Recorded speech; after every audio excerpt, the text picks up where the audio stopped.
Hi everyone, and welcome to today's Control R webinar, which is on online communities. I'm Elle Hopton and I'll be your host today. We'll have opportunity for questions later as usual, so we'll get straight into it. So today we're talking about online communities.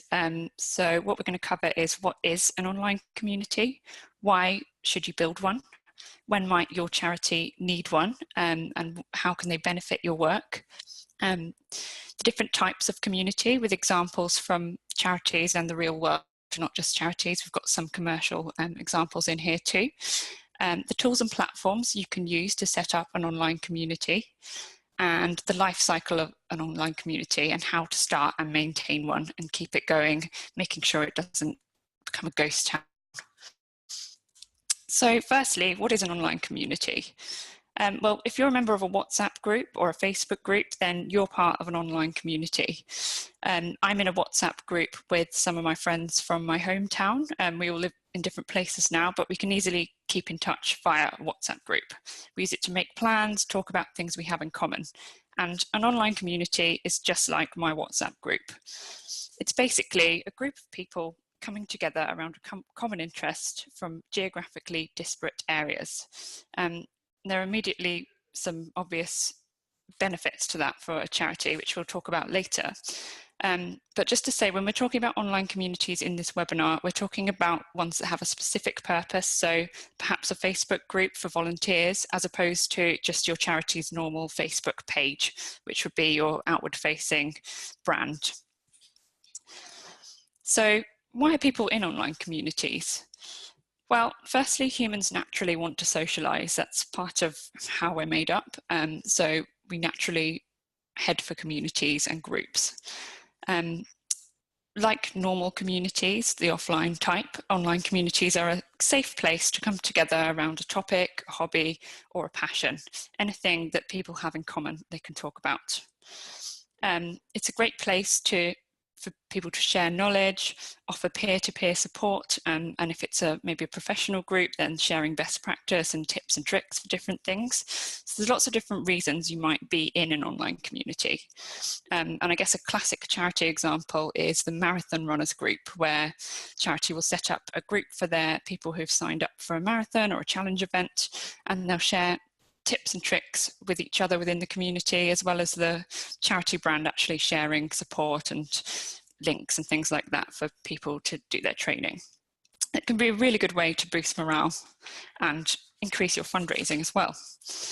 So why should you have one as a charity? Well, there are some really obvious advantages, as you've probably thought of already. So there are no geographical limitations to online communities.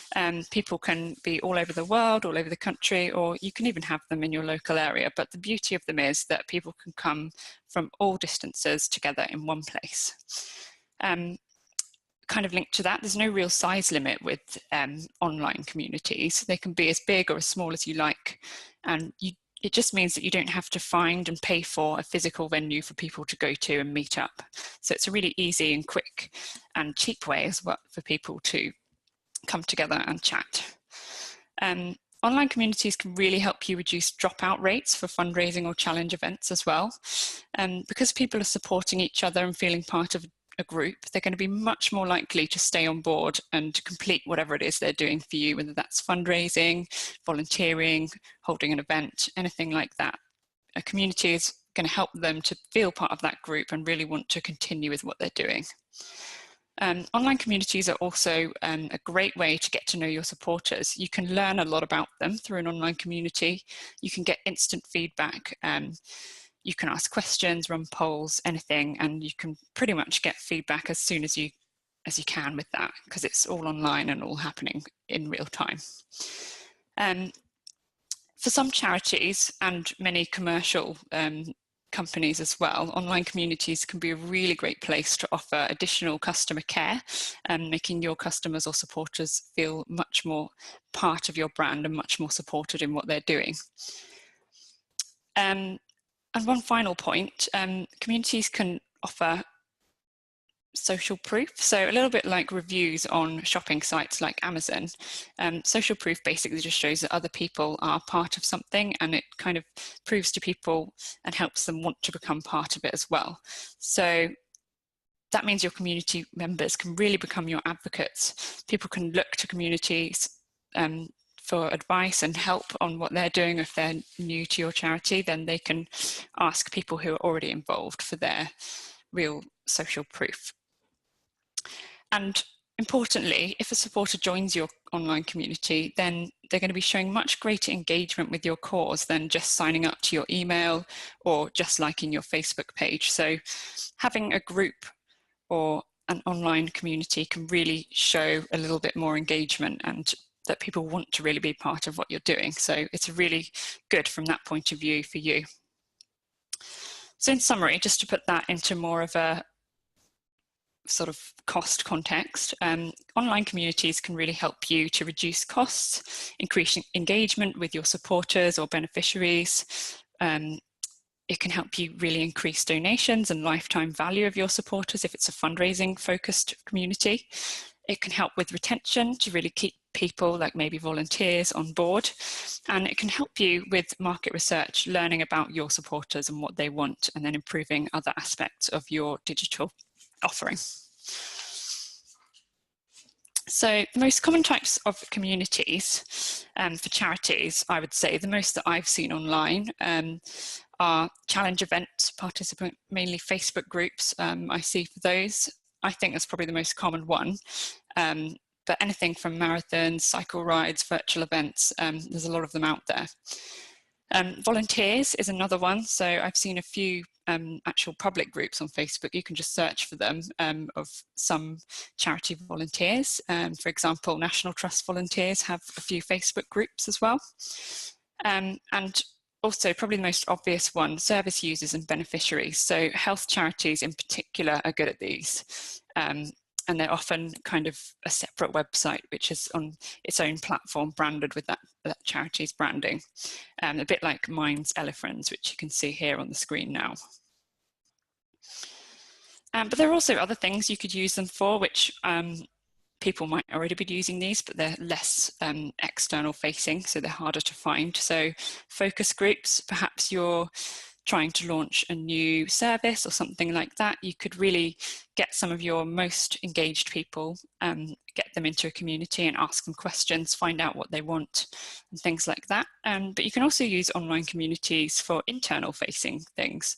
So the screenshot you can see here is the NSPCC intranet. And so an intranet, you may have one if you come from a bigger charity, is a form of online community, and that can be a really good way to communicate internally and work across teams and things like that. So it's not just your external facing things.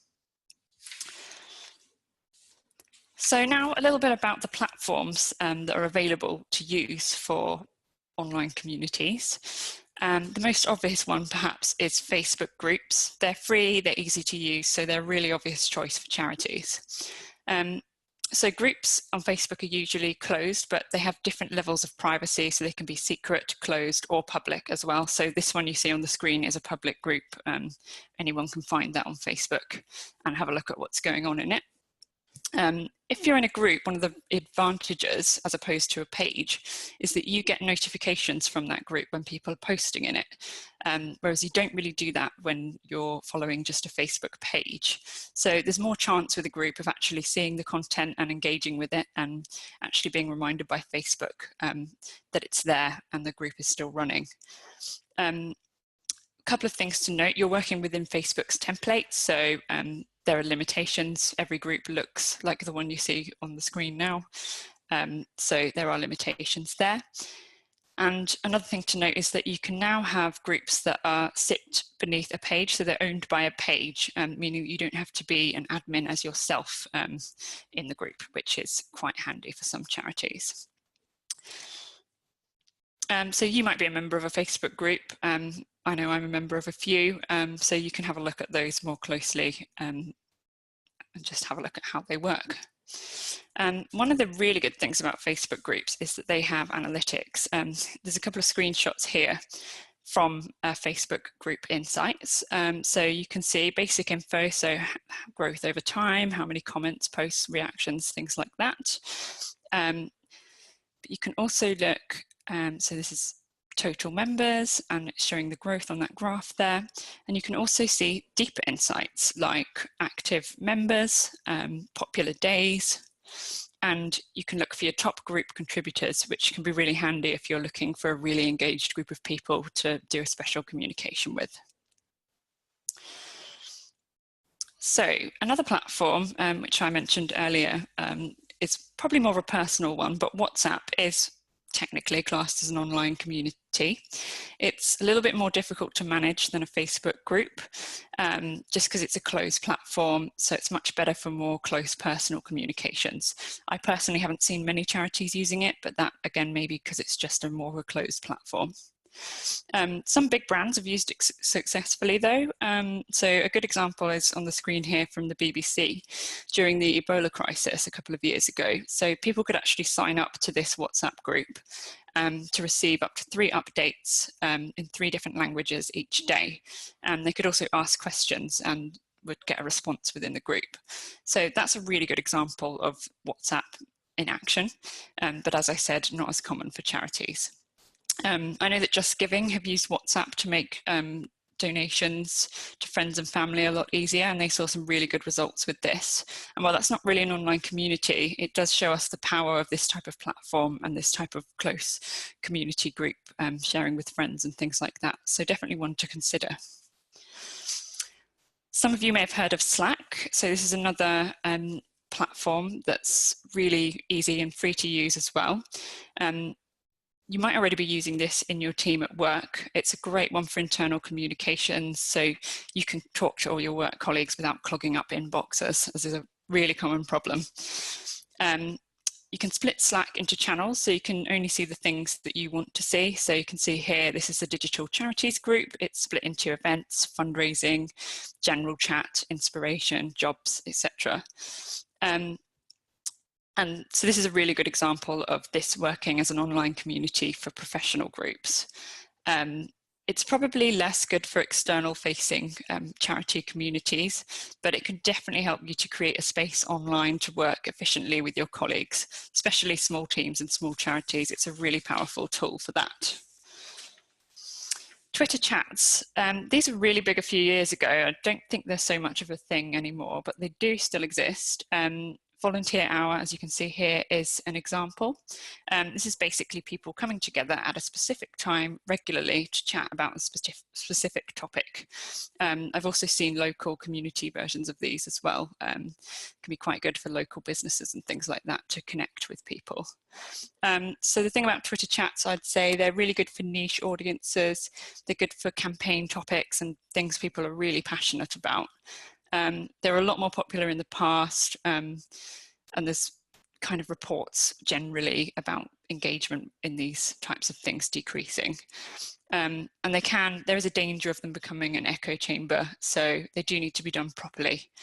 We have some tips if we've got time later on that.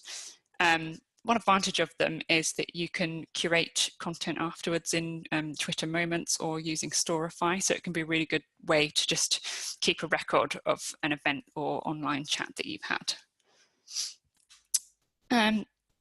These are probably the most obvious online communities, so they're dedicated websites for charities. You've probably seen these for things like Macmillan, Mind, Elefriends. They're basically a dedicated online forum. They can be closed or open, so they might require a login, they might not. And these are really good for service charities, service users, health charities, things like that. So if you're looking for a bespoke solution to a specific problem, this is probably the way to go. But the #1 drawback is that they're really expensive and they will require development to build. I think there are some platforms out there that will let you create your own, but again, there's going to be a lot of time invested to get that set up properly. So just a few examples of website communities that I've seen. So Elefriends from Mind is a really good example.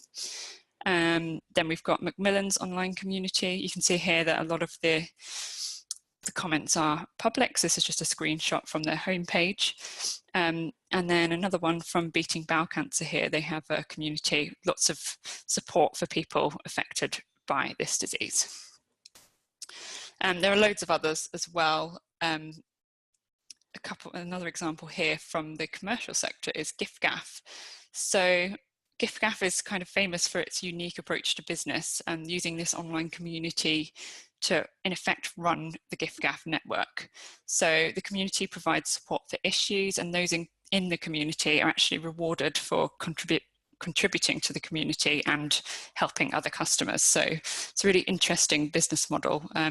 There are loads more out there, but I think giffgaff is probably one of the most famous ones for actually changing the way the business runs. So when should you actually have an online community? Well, number one thing is that communities should meet an audience need and meet a business one as well, and kind of marry the two in the middle, like this Venn diagram here on the slide. So you should only have one if there's a specific aim for it on both sides and it solves a problem. It's not just about what the organisation wants to get done, but also about what the individuals in the community want to do and how they feel about doing it. So it's really important to consider it from both sides when you're considering setting up an online community. So just think what the aim would be. Does an active community already exist? And if so, is there any point in creating another one? Will it help you to solve a business problem or a problem that your supporters have? Will it add value to your organisation, and will it add value to your supporters? You've got to really consider those things before setting up an online community.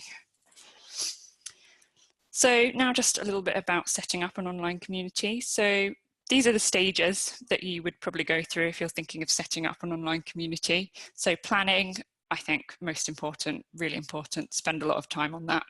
Then you want to grow your community, you want to engage the people in your community, listen to what's going on in your community, and then improve. And it just keeps going around from there. So we'll look at a little more on each of those things now. So planning, really important. The first thing to do is to identify your aim. So make sure you think about the need and the aim. What are you actually trying to achieve with your community? What resources are going to be required internally? Who will be looking after the community? Who's going to be moderating and checking all the comments and things like that? And who internally or externally as well will be impacted by this online community? So make sure you consider all of those things.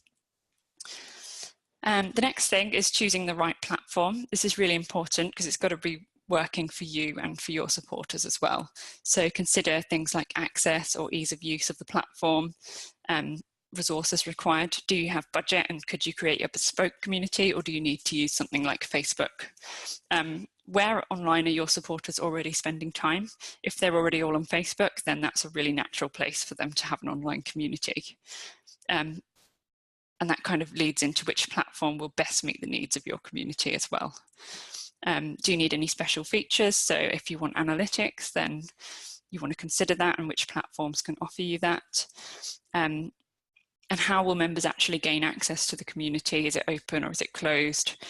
Just thinking about the type of access you want and whether you're, for example, if you have a website, is that going to be open? Are you going to need a login to get into that? Same with Facebook groups. Do you want it to be private, public, secret even? Lots of things to consider there. The next thing is you really want to grow your community, and it isn't going to grow by itself. I can't really give any specific advice here because it really depends on your community's aim and topic, but some things to think about are, so reaching out through existing channels to recruit members. If you've got a presence on social media, email, things like that already, then use those channels. Don't be afraid to send reminders to people if you're inviting people to a community. Do you have any influencers that are connected to your charity that could help you get people into your community? And if appropriate, your community might become so good that word of mouth gets people into it. I know I'm in a few charity industry groups, and those I've heard about from other people. So that can be a really good way of getting people into your community. The next thing is engaging your supporters, and your community members. you really need to add some spark to your community in the early stages and beyond, to make sure it doesn't become a ghost town. And this really does require some effort. So some ideas to get you started. Make sure you're posting regularly and consistently. Eventually your community might start looking after itself and people will be posting themselves, but it's really important for you to start actually posting things and get people going. Be a part of the community yourself. Don't be distant. Try not to be a brand, be a human being. Ask questions, acknowledge contributions, be helpful where you can, but try not to self-promote. Obviously that depends on the type of community it is. I guess industry groups can be quite a place for people self-promoting, but maybe not so much in a sort of charity environment. And share your expertise and knowledge, because ultimately, if you're working for a charity and you've got a specific area of knowledge, then you should share what you're doing. Another thing to think about when engaging your community is content. So really have a think about what your community members will value. A really good exercise to do is to put yourself in their shoes, maybe have a brainstorming session with your team. What are their concerns and challenges? What are their likes and hopes? What are they trying to get out of the community? If you've got online personas, you could start with those for that exercise and then have a think further from there. And then just a really good thing to note here is the 80-20 rule. So share 80% of content from other places and 20% of your own content. And that really helps with the self-promotion thing. It becomes a helpful community, but you're not just pointing people to your own links. You're actually looking around the internet to point people to other resources and things like that. And it just becomes a lot more helpful that way. And mix it up, use different things, links, polls, ask questions, try and use as much different content as you can to keep people really interested. And so the final two stages to the life cycle here, I've kind of put them together because they do go hand in hand. So listening and improving your community. So moderation is the first thing. As the moderator, whoever you appoint to that role needs to be a member of the community. They need to be responding to questions. They need to have clear guidelines that they're following with moderation, like when should they be escalating things, when should they be perhaps looking at negative comments and doing something about them, taking action. So having guidelines and knowing when to step in is really important for that person who's got that moderation role. Make sure you have a crisis plan, so if anything terrible happens, either within the community or external that might affect your community, make sure you've got a plan in place. Talk to somebody in comms if you've got someone that you can talk to about that side of things. And also have an out-of-hours policy. Communities can take a lot of resource, so it's really important to think about what your out-of-hours policy is going to be and who's going to be managing that, if at all. And listening and learning from your community as well. So find out what your community wants and cares about. Look at top posts and topics. So the Facebook analytics for groups shows you top posts, so you can actually look for themes in there and see what people are most engaging with. You can learn from that and apply it to your other communications and digital activities. Run surveys, ask your community questions, or you could even ask them to complete a longer survey, maybe once a year, depending on the type of community it is. And that can really help you improve your service to them. And if you've got any social listening tools, then do use those as well. So here's just a summary of those stages that you would go through when creating your own online community. As I said before, planning is the most important. Make sure you've got content, a proper aim for your community, and you've thought about resources, out of hours, policies, etc. So I've just highlighted a few things on this slide that you should really think about when you're planning an online community. So key takeaways, make sure your community has a clear purpose. That is the #1 thing, and then everything should flow nicely from there. Make sure you set rules and policies in advance. Don't start your community and then think about that later, because you could really get into some trouble. Whoever's managing the community and being an admin, make sure they're part of the community and they're contributing like a normal community member, being helpful. And as I said before, plan, plan, plan. That is the key to setting up a really effective online community. So just a few further reading links here. So some of these are quite old resources, but I think they still stand. So the first one there is just a link, and it's got lots of links to lots of resources about setting up an online community. eConsultancy did a series of reports in 2013, I think it was, about online communities. Lots of interesting reading there. And there's a nice HubSpot infographic at the bottom link there, which is kind of being an online community manager and tips for doing that. So I'll go over to you now for some questions.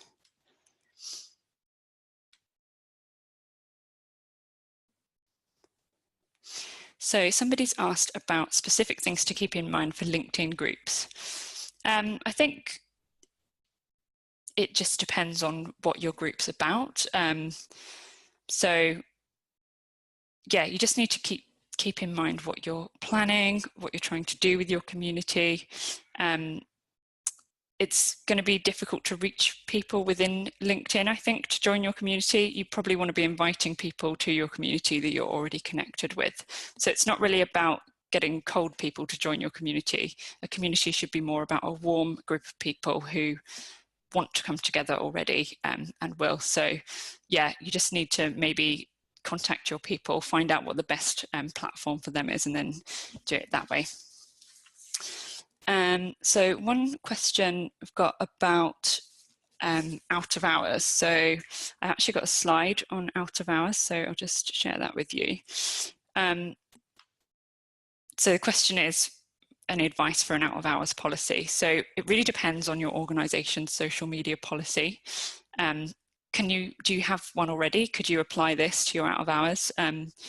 Make sure you agree and assign resources, people who are actually going to be monitoring out of hours, if you're going to be monitoring out of hours. And if appropriate, it depends on your organization's policies, but agree time off in lieu and things like that. But also don't be afraid to specify your group hours on the actual group. So on Facebook groups, you can add a little description at the top, and that will act as a kind of notifier to people to say that, you know, this is monitored between 9 and 5, Monday to Friday. And I think that's fine. As long as you've made people aware of when things are going to be happening, then that's the most important thing. Just looking again. So we don't have any more questions. So if that's the case, then I will say goodbye for today. Thanks everyone for joining. So next week we've got our final webinar, which is on digital campaigns. So make sure you check in for that, and we will see you next week.